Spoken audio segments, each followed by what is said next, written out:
blocks, pero 1 block skyblock. Most likely, alam nyo na to sa sobrang daming video katulad nito. Pag to talaga di mo pa alam, ewan ko na. Kaya hindi ko na rin i-explain. So, panoorin nyo na lang. May video na rin ako niyan, which is yung episode 1 natin. Kaya panoorin nyo na. Maganda yun, mahaba lang. And ito na ang episode 2 natin. Let's go! Dapat mapanood mo muna yung 1 ha. Make sure to like and subscribe na rin pala. Kasi malaking tulong sa akin. Hello everyone!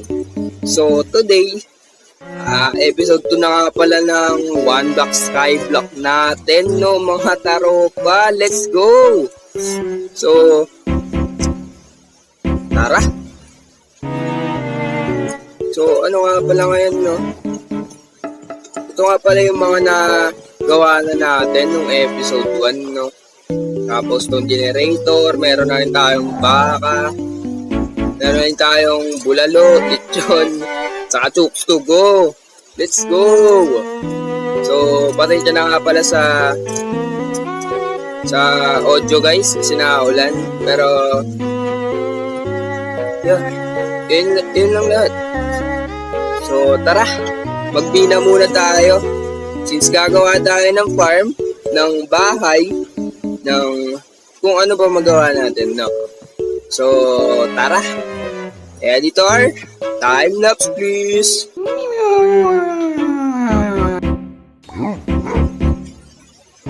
Uy! Uy, wait lang. Uy. No! No! Tumagos siya!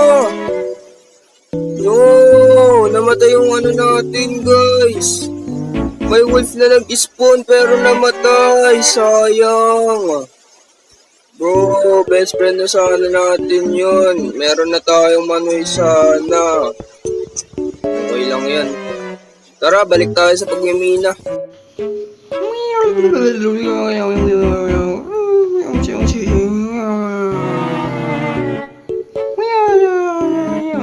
Tawag dyan. Tools for sapling, no? Makapagtayo tayo ng taniman ng puno. Let's go! Back to mining naman kapag mag-voice over. Wait lang. Nasaan yung nasa boat? Hala, nalaglag sila. Wala na tayong lechong sa chooks to go. Oh no! Anong ginawa ko, guys? Nalaglag yung chooks to go natin sa lechon. Oh man. Di ba yan? Lagi na lang sila nalalaglag. Gawa nga tayo ng boat, mga taropa.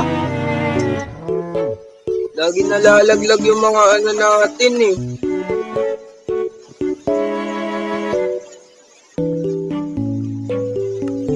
Laging nalalaglag eh. Gawa tayo ng boat. Ayan, 3. Ito ka, place mo. Sakay. Ako na lang muna. Tapos lagay natin sila dito sa kulungan nila, no? Ikaw. Sakay. Natin sila sa kulungan. Let's go. Para di sila malaglag. Ikaw. Sakay. So, kayo. Sige, haraka muna yan. So, ayun guys, kinulong natin yung mga para di na malaglag. Kasi nalaglag na kanina yung chooks to go natin sa yung lechon eh. So, tara, balik sa mina. So, yun no. After mining for 6-7 hours, nakakuha na tayo ng mga items na kailangan natin para makagawa ng farm, no? So, tara, gawa na tayo. Let's go! Time lapse please!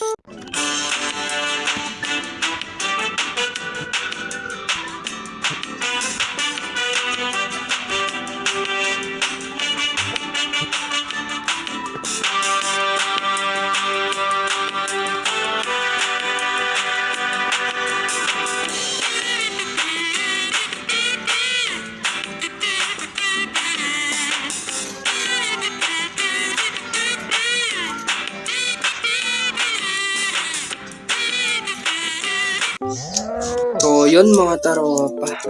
Nakagawa na tayo ng tree farm, no? Ayun, may tumubo pa. Lucky! Ay na tumubo na sa gitna kasi nakaharangan siya. Pero, yun. Success. Nakagawa tayo ng tree farm. So, ngayon, siguro gawa naman tayo ng craft farm, no? Let's go. Time-lapse uli.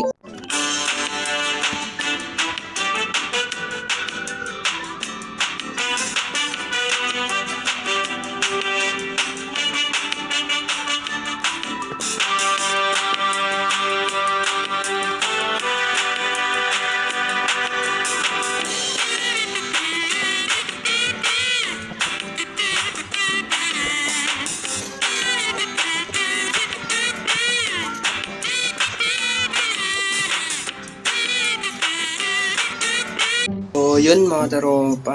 Nakagawa na tayo ng craft farm, no? So, kinulang nga pala yung tawag dyan, yung dirt natin, kaya hindi ko na nagawa yung second layer. Pero, nagdagan naman siguro yan. Kasi yung hagdanan niya, medyo hindi lang safe. Kaya, pero yan. Yeah, ito na yung craft farm natin. Ito na yung tree farm natin. Ayan, no. So, dito, kumuha lang ako ng mga resources kasi kala ko makapag-build pa ako ng bahay. Pero, hindi ko na tinuloy kasi tinatamad na ako.